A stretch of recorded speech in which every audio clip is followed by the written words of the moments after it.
When the sun abandoned the sky beyond the white marches and the season of long night settled over the polar rim, travellers occasionally saw a solitary anvil glittering on the ice.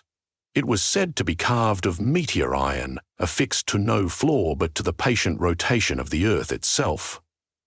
Around that anvil swirled curtains of aurora-like green and violet silk, hissing with secret electricity. And within that living forge stood a smith no one could quite remember seeing twice the same way. Some stories called the smith a woman wrapped in reindeer fur, others a spectacled elder whose beard brushed his belt, still others a youth with a laugh as crackling as fresh frost. What remained unchanged through every telling was what the smith produced: blades quenched in light, sharpened on silence, and incapable of spilling a single drop of blood. They were named sand blades in the tongue of the old settlers, a word that once meant sand, later truth, for they could cleave illusion, deceit, and cunning rhetoric as easily as common steel cleaves flax. People who carried such a blade discovered that excuses fell off their tongues like dead scales, and anyone confronted by its edge felt compelled to speak with savage honesty or suffer a pain that no physician could measure. For half a millennium, the sandblades passed between wandering judges, monks, scribes, and kings who dared to be held to their own proclamations. They nicked away false treaties, doctored ledgers, and perjured testimonies. Yet they never appeared in any chronicle for more than a page or two, before vanishing again with the same abruptness as Aurora after a solar storm. By the time the Empire of the Heartland annexed the northern marches, most people dismissed the blacksmith of lights as a rustic superstition, useful perhaps for scaring children out of lying, but otherwise harmless. Laurel Edern believed otherwise. Laurel was neither soldier nor priest, but the youngest archivist of the imperial authority for records, a meticulous man whose childhood stutter still lurked behind every carefully chosen syllable. He spent his nights deciphering old treaties from deerskin scrolls, cross-comparing them with the boiled parchment copies produced for the capital's vault. Inconsistencies leapt at him like snakes from snow, and patterns emerged: stolen borderlands, misreported tax yields, rewarded decrees that turned fines into felony charges. At the centre of every alteration he found the seal of Proconsul Vered Arund, a silver griffin pressed into red wax. Arund was no ordinary bureaucrat. Rumour named him the silent pillar behind Emperor Hadrill's reforms, the man who balanced ledgers with invisible ink. In public he spoke little, but when he did, entire provinces trembled. Somehow his bare assertions overrode eyewitness reports. Whole investigative councils resigned after realising they had erred. Laurel suspected a network of bribes and blackmail, yet each time a witness prepared to give testimony, that witness withdrew. Some swore they had simply misremembered, others claimed they had dreamed the very crimes they'd sworn were real. Late one winter night, while Laurel bent over a cracked vellum treaty under sputtering lamp oil, an elderly courier slid a packet across his desk. From the outer provinces, the courier muttered and shuffled away before Laurel could request a receipt.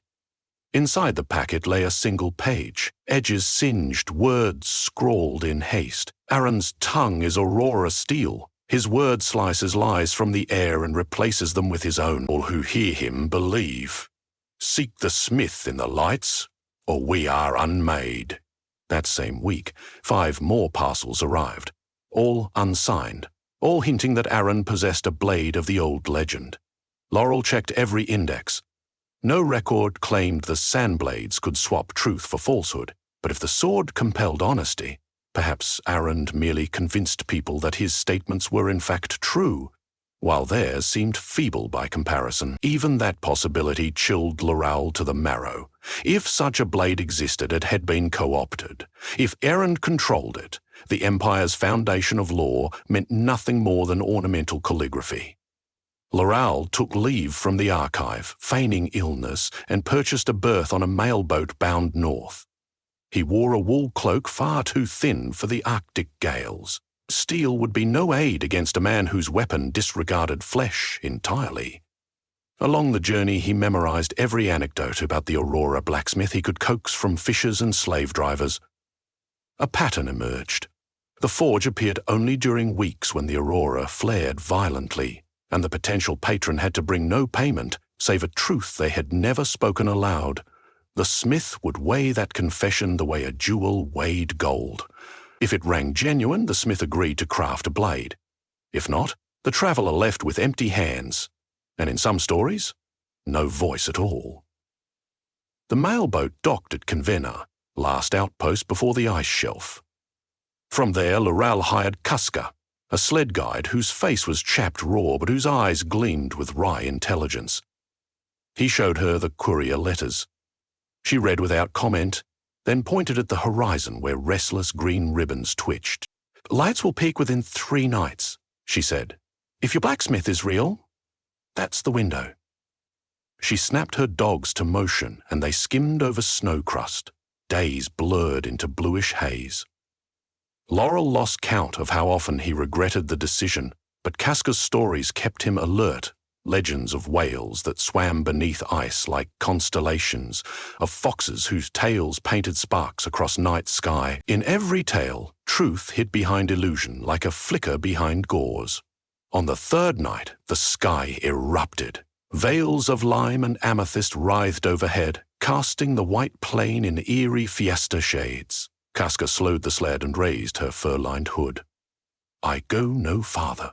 Legend says the smith works alone. Beyond this line, travellers vanish or return changed." She handed Laurel a lantern whose glass panes were etched with runes to ward frostbite, then turned her team around without farewell. Wind scoured the world to a single pitch.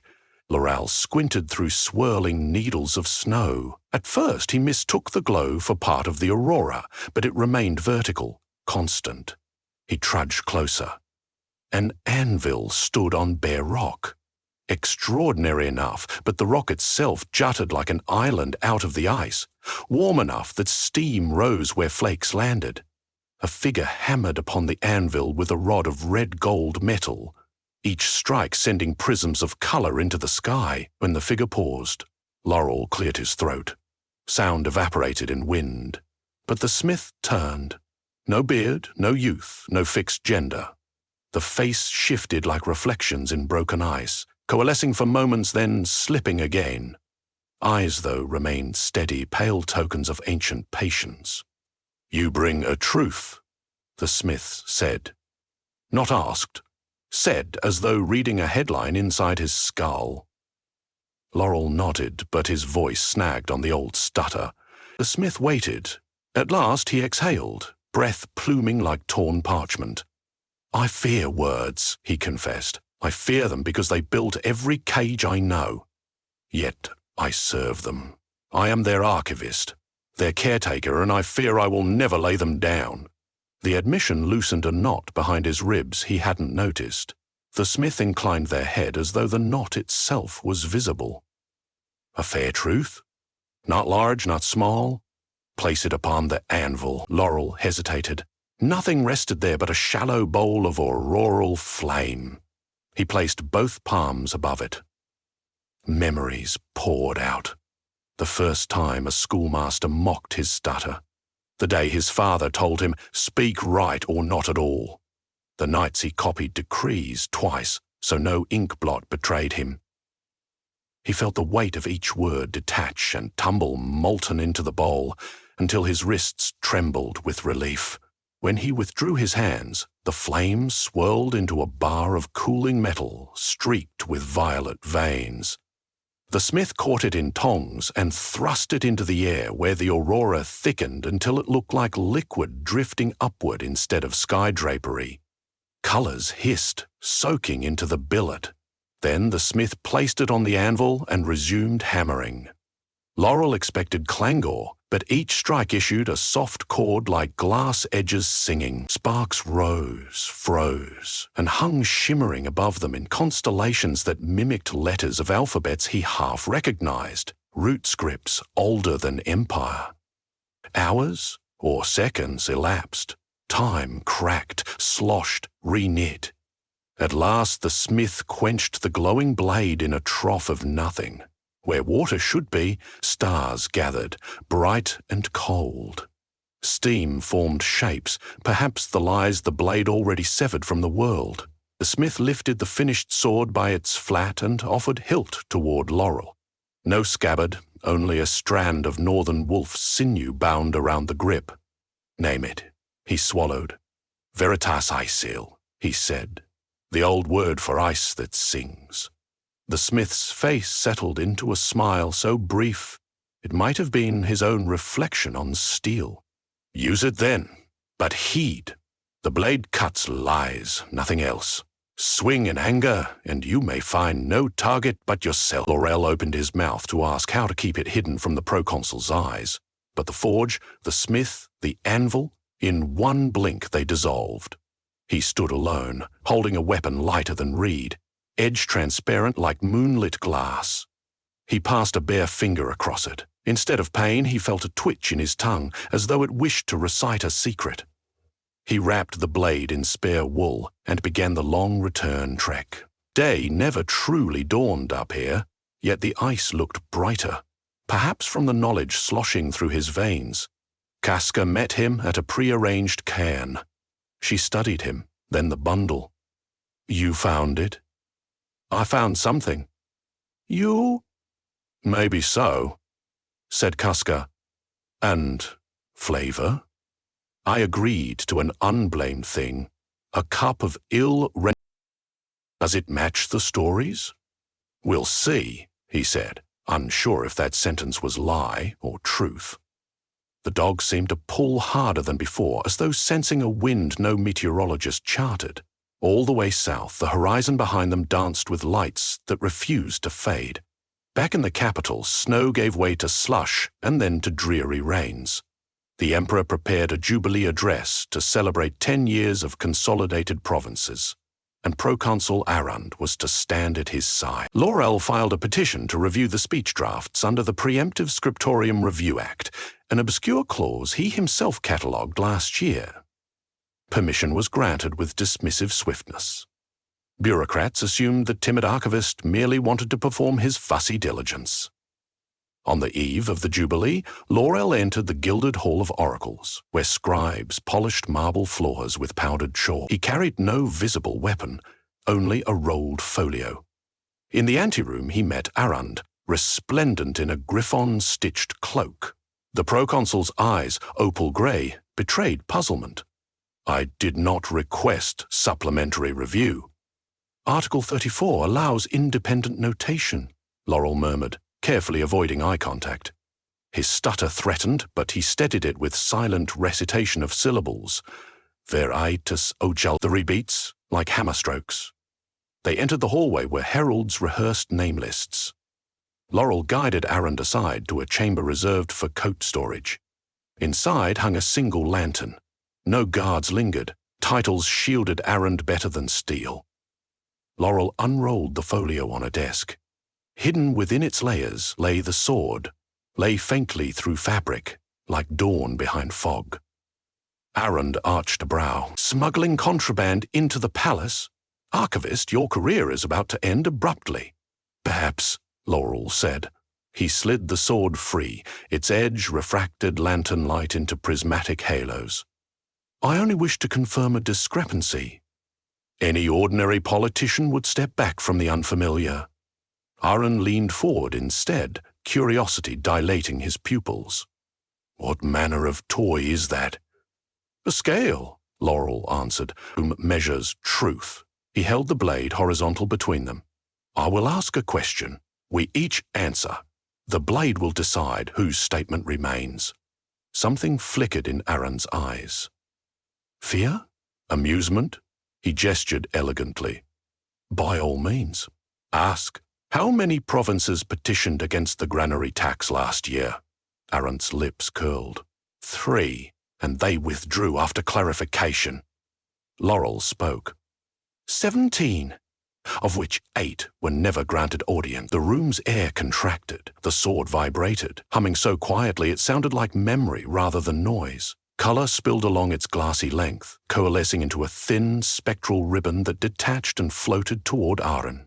He flinched. The ribbon sliced through his cloak without touching cloth, then through the space just above his breastbone.